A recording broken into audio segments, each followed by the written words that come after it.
दवायर ने, क्विंट ने, इन सब ने सारे सबूत दिए कि 373 लोकसभा सीटों पर 8000 से ज्यादा वोटें या तो बढ़ाई गई या कम की गई। तो हैदराबाद से एक व्यक्ति है, उसने बताया कि 6 करोड़ मुस्लिम समाज की वोटें काटी गई और करीब 5 करोड़ दलित समाज की SC ST की वोटें काटी।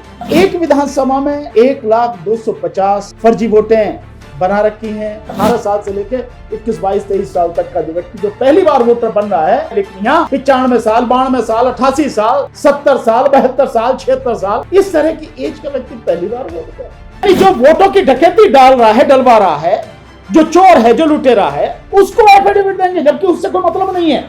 जरा पूछो इलेक्शन कमीशन से, तुझे तो एड्रेस किया नहीं, इलेक्शन कमीशन को तो एड्रेस राहुल गांधी ने नहीं किया, लेकिन उसकी बेशर्मी देखिए कि अपने गुनाह को कबूल करने की बजाय वो आक्रमण की मुद्रा में नजर आ रहा है। बीजेपी और ये बिल्कुल मिले हुए हैं, और तीसरा मीडिया ये मिले हुए हैं। इलेक्शन कमीशन की जो जिम्मेदारी है उसने नहीं निभाई। सभी सामाजिक और राजनीतिक सोच के जो व्यक्ति हैं, सड़क पर जन आंदोलन करना चाहिए ताकि इस देश का लोकतंत्र बच सके, संविधान बन सके और किसी भी हालत में चुनाव नहीं होना जाना चाहिए।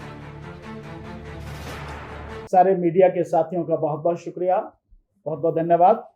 आज जो ये प्रेस कॉन्फ्रेंस हमने बुलाई है, आप सारे मीडिया वाले साथियों को जो यहां पर बुलाया है, उसका एक बहुत बड़ा कारण है। आप देख रहे हैं कि एक 3 दिन पहले राहुल गांधी जी ने इलेक्शन कमीशन किस तरह से बेईमानी करता है और कितनी फर्जी वोटें बना रखी हैं, और एक विधानसभा में 1,250,000 फर्जी वोटें बना रखी हैं, पूरे सबूत के साथ राहुल गांधी जी ने दिखाया। और उसके बाद से जो पूरे देश में जो हलचल मची हुई है, उसी को लेकर आज ये प्रेस वार्ता हम लोगों ने बुलाई। देखिए, आज जिस चीज को लेकर राहुल गांधी और कांग्रेस इस तरह से मैदान में आई है बड़े एग्रेसिवली, काश जब हम लोगों ने ये सारी लड़ाई शुरू करी थी ईवीएम के नाम से, तब हमारा साथ देते तो आज शायद हालात कुछ और होते।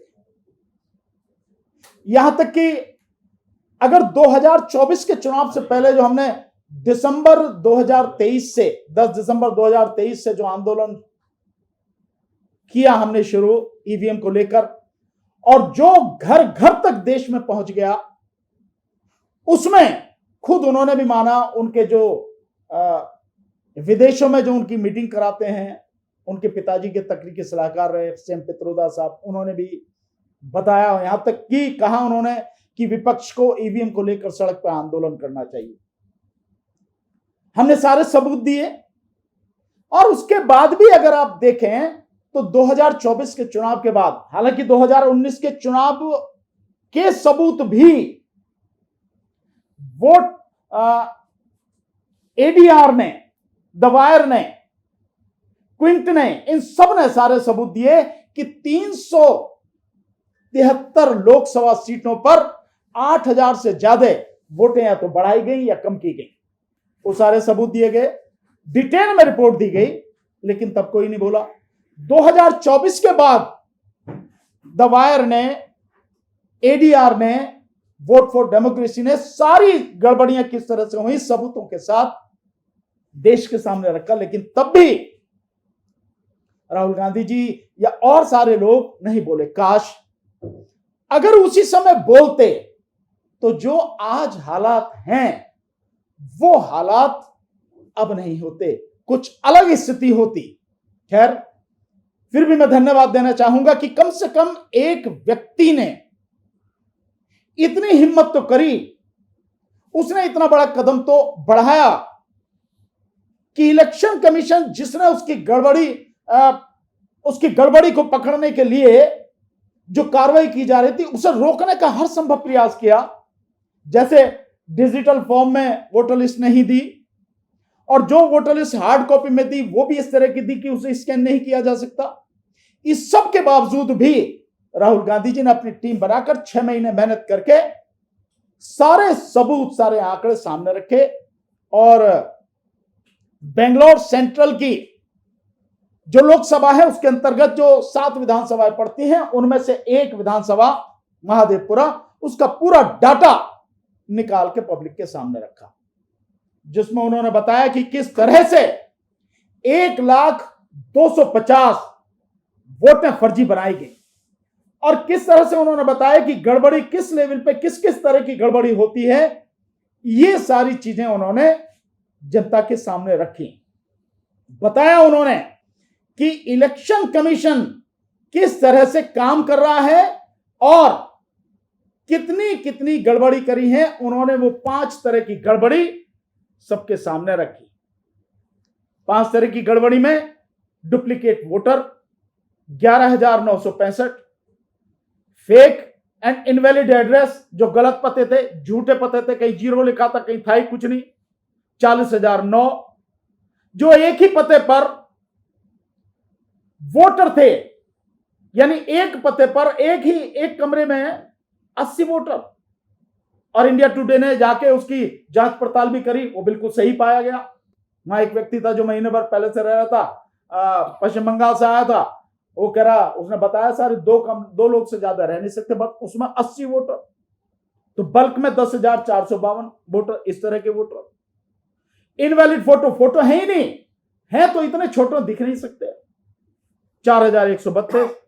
और जो फॉर्म 6 का मिसयूज हुआ, जो ज्यादा से ज्यादा 18 साल से लेकर 21, 22, 23 साल तक का जो व्यक्ति जो पहली बार वोटर बन रहा है, वो उस फॉर्म को भरता है। लेकिन यहां 98 साल का, 96 साल का व्यक्ति, 95 साल, 92 साल, 88 साल, 70 साल, 72 साल, 76 साल, 78 साल, इस तरह की एज का व्यक्ति पहली बार वोट दे, फॉर्म 6 का जिस तरह से।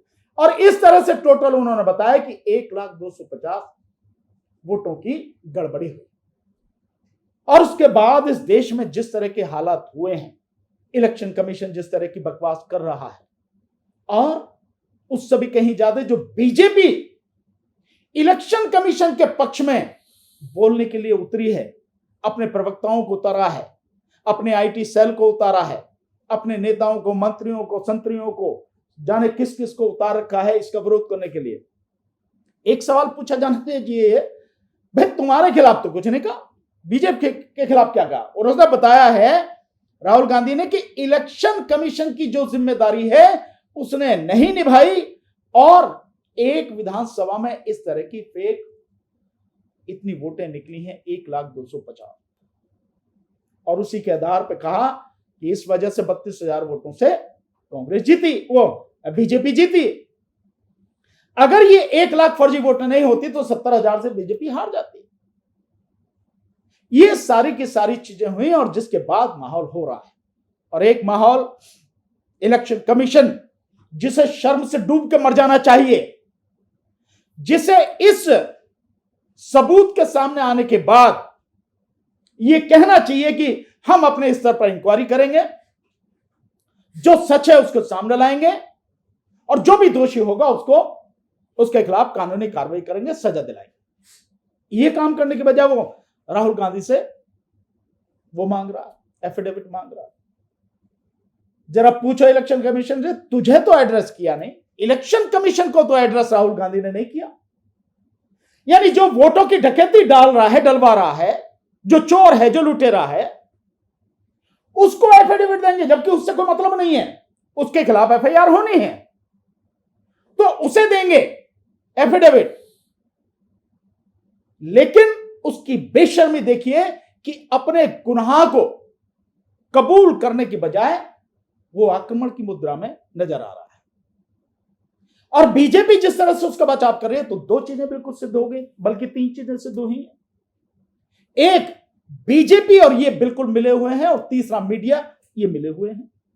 सोशल मीडिया के अलावा मीडिया के बाकी जो लोग हैं, जो मेन स्ट्रीम मीडिया हैं, उन्होंने इस खबर को ही गायब कर रखा, बल्कि भी राहुल गांधी के खिलाफ ये सारी चीजें कर रहे हैं। सो मेरा कहना जो ये है कि ये जो आई है, अब इस लड़ाई को आगे तक ले जाना चाहिए, इसके अंतिम परिणाम तक पहुंचाना चाहिए। काश ये पहले होता। हम सब लोग लड़ ही रहे थे ना, हम सब लोग ये लड़ाई लड़ ही रहे थे ना, इसके लिए कर रहे थे। हमने कहा भी था कि भाई ईवीएम के साथ साथ बीजेपी कई तरह की गड़बड़ी करती है, और मैंने कुछ जगह पर उदाहरण भी दिया कि 2019 के चुनाव से पहले उस वीडियो को आप अगर देखेंगे, उस व्यक्ति का इंटरव्यू रवीश कुमार जी ने भी दिखलाया।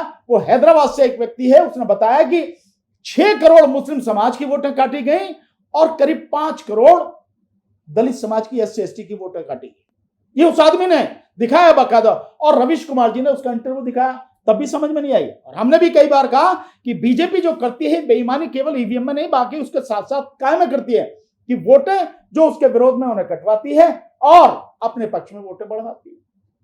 साथ में जब इलेक्शन डिक्लेयर होना होता रिजल्ट, तो विपक्ष के जो जीते हुए कैंडिडेट हैं, कलेक्टर और SP की मदद से उस जीते हुए कैंडिडेट को, विपक्ष के को हारा हुआ और बीजेपी के हारे हुए कैंडिडेट को जीता हुआ डिक्लेयर कर देते हैं।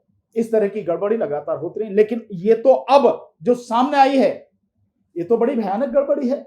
अब कितने स्तर पर बीजेपी गड़बड़ी कर रही है, इसके लिए सबको इकट्ठा होकर काम करना पड़ेगा और इस लड़ाई को अंत तक ले जाना पड़ेगा। नहीं तो जिस तरह से ये हालात हैं, देश का लोकतंत्र, देश का संविधान तबाह हो जाएगा।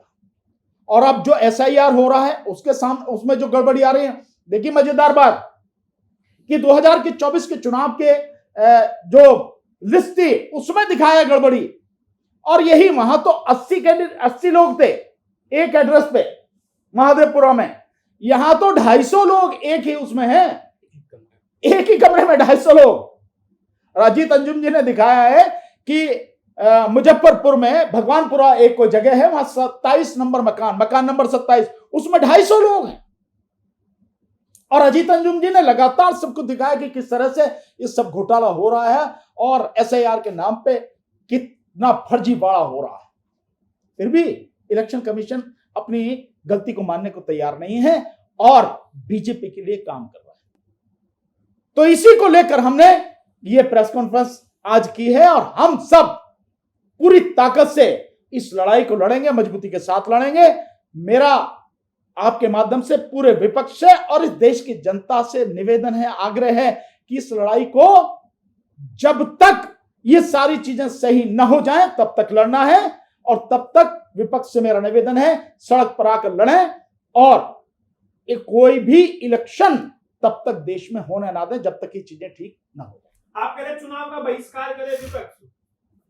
मैंने ये नहीं कहा कि विपक्ष चुनाव का बहिष्कार, मैंने ये कहा कि चुनाव न होने दिया जाए कोई भी जब तक ये सारी गड़बड़ी ठीक न हो जाए। बहिष्कार की बात नहीं मैं कर रहा। बहिष्कार तो आप कर लीजिए, मैं एक उदाहरण देता हूं, कश्मीर में बहिष्कार किया था, 15% वोट पड़े थी, बीजेपी जीत के आ गई, उससे क्या फर्क पड़ता है?